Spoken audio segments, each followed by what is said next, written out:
Hey guys, how's it going? It's Blepnir here with another team review, and today we're going to be looking at a triple under 2400 CP team in the Open Ultra League.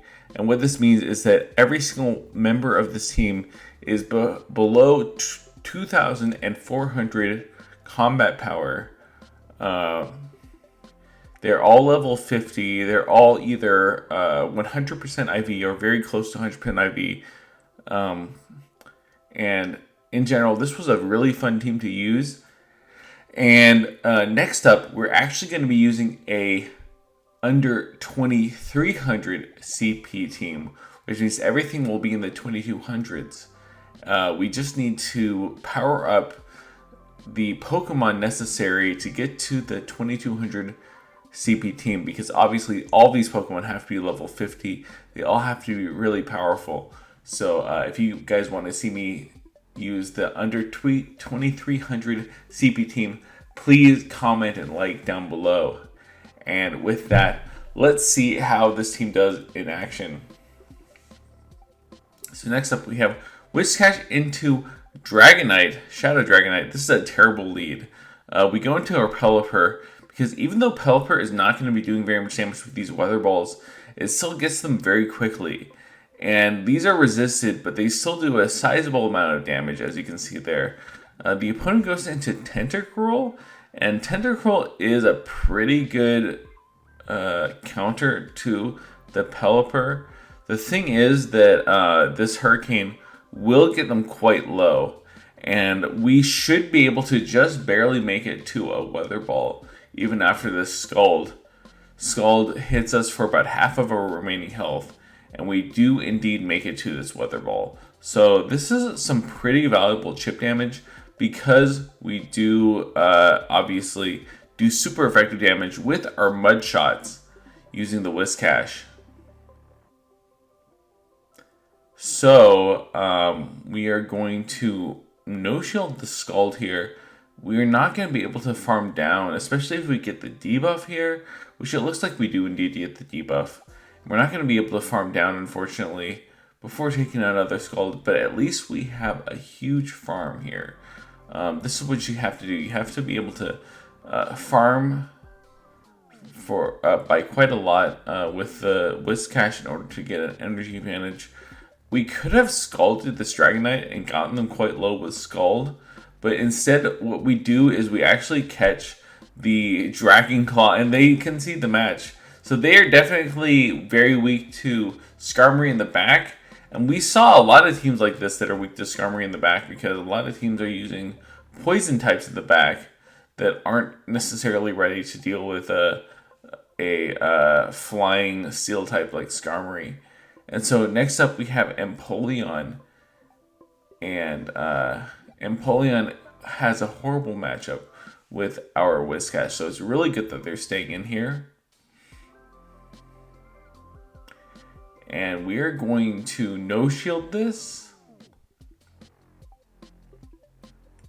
Yeah, this is not bad for us at all, because the Steel Wings are resisted, and we should be able to survive another Hydro Cannon just barely. We do actually switch into the Pelipper, which is a questionable decision, because now obviously they can go for straight Drill Pecks versus the Pelipper. Pelipper is a very squishy Pokemon. And then they come into Cresselia. This is not actually a terrible matchup, because of the fact that Hurricane hits for so much damage, and we have a shield advantage. They do go for the Grass Knot, and of course they do take us out with 2 Grass Knots. So we are going to try to tie them to the next Grass Knot. We're going to go 1, 2, 3, 4 Weather Balls, and this is the tie to the Grass Knot. And they let it go. They are going to take us out with this Grass Knot, and that's fine, because now we are going to take them out with Steel Wings. And what this is going to do is it's going to give us so much energy. This is the strength of Skarmory right here, is in the 2-to-1 shield advantage. Suddenly, we are a very threatening force here. We do just shield up the move here, And we are going to go into the Whiscash. We're going to farm all the way down. And we do have to shield, unfortunately, here. So that's not ideal. Maybe we should have actually just taken them out with a Sky Attack on the Skarmory looking back. But they do have a Virizion in the back. And this is definitely going to be kind of a close situation in the end game, because they might just be able to get enough energy here to take on my Skarmory without even taking a move, because they're going to be able to outpace my Skarmory by a fair margin. They are double debuffed here. Of course they switch. They have to switch. And that switch allows me to get to 2 moves. So that is a good game for the Virizion. Unfortunately, they had to switch out because I debuffed them so thoroughly there. Yeah. That was a situation where Whiscash was super nice because of the debuffing ability of the Scald. And so here we have Feraligatr on the lead. And Feraligatr is not a fantastic lead for us. Feraligatr is such a good pick in this current meta, especially Shadow Feraligatr, which we see here. Shadow Claw does more damage to us than the Mud Shot does to the opponent. And in addition, the Hydro Cannon does so much more damage to us. They are compelled to shield here, luckily, and they do shield, and the shield is actually pretty huge. We do go into the Pelipper here, because with a shield advantage, as I'm sure you guys know, in the Great League, the Pelipper is such a good safe swap with a shield advantage. And in the Ultra League, it's the exact same way. The thing is, like, in the Ultra League, we have some bulkier Pokemon like the Giratinas that are a little bit more difficult to deal with. But in a situation like this versus a Guzzlord, we are able to reach a Hurricane and a Weather Ball. And all of a sudden, this is a easily farm downable range for my Skarmory. And this is the name of the game with this team, honestly, guys, was farming down stuff with Skarmory. If you're able to farm down with Skarmory, you're often able to get yourself out of a very bad situation. So we are going to see a Nidoqueen in the back. And this is very good for us, because even if they have Stone Edge, a single Stone Edge isn't enough to take us out. We go for the Brave Bird, and they do switch into their Feraligatr. Versus our Whiscash, we do shield up the Whiscash. And then we go for Mud Bombs. They're probably going to shield this, right? And they're going to outpace us to the next Mud Bomb. So this is definitely not over. This is just showing how scary the Shadow Feraligatr is. Because, yes, they do... we have to let this go, because they can farm us down with Shadow Claws. And we do just go for the Sky Attack here. We are very scared of the Feraligatr, honestly. I think I could have farmed up a little bit more there, but if I had miscalculated, then I could have taken a Hydro Cannon. And here, we actually make a very risky call. We call that... so I think a Stone Edge wouldn't have quite been enough to take us out, right? A Stone Edge is neutral damage. But if we had shielded up a Poison Fang, and then they went for a Stone Edge, we would have lost. So that's why we called the move there. And so here we have a Nidoqueen on the lead. They come in with the Dragon Breath Giratina. And we are just going to go straight Scald versus this Dragon Breath Giratina. And you might be thinking that this is a very stupid move. And to that, I would say, yes, it is a stupid move, but I don't think that it's necessarily the wrong move. And why I'm saying this is because we can just farm down this Giratina almost all the way here. We might be able to farm them down all the way. We have to take 3 Ancient Powers. So we're going to take this second Ancient Power here, and I think we're going to throw the Sky Attack and completely undercharge. And this is just an attempt by us to get as much energy as possible without taking another Ancient Power. So, I don't think we're in range that they can just Poison Jab us down here. And that is a really good situation to be in because we can take them out with a single Brave Bird and a Sky Attack. They let the Brave Bird go. They actually should not be able to take us out here. Let's see. This is triple resisted. It does take us out. Okay, so that's just showing how little I know my matchups. That's double resisted, but it was triple. The defense was triple dropped. So that means that they did indeed take us out. And they have Cresselia in the back. This is going to be an interesting back line. We get the attack fall, and I've never been more grateful for an attack fall in my life.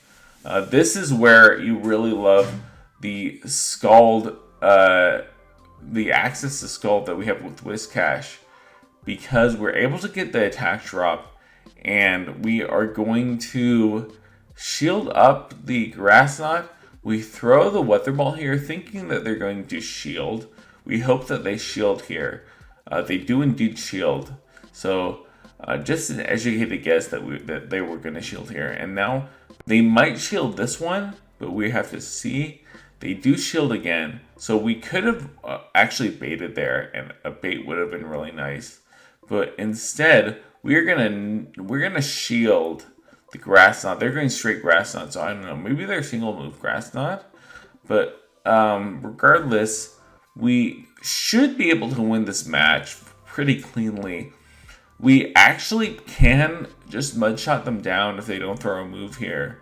Yeah, so they didn't quite make it to Poison Fang. So we do Mudshot them down. And now this definitely should be a win, because the Scald gets them very low. And actually, I was really panicking here because I was counting and I didn't think this was enough for a Future Sight. And sure enough, it was a Grass Knot. A Moonblast might have just barely taken us out there, but I thought that was just enough for a Grass Knot.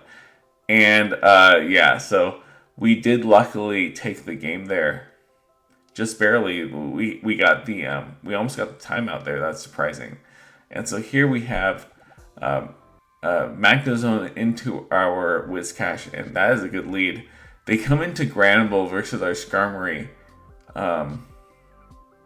Sorry, I should say that we go into Skarmory versus the Granbull, rather. And this is good for us.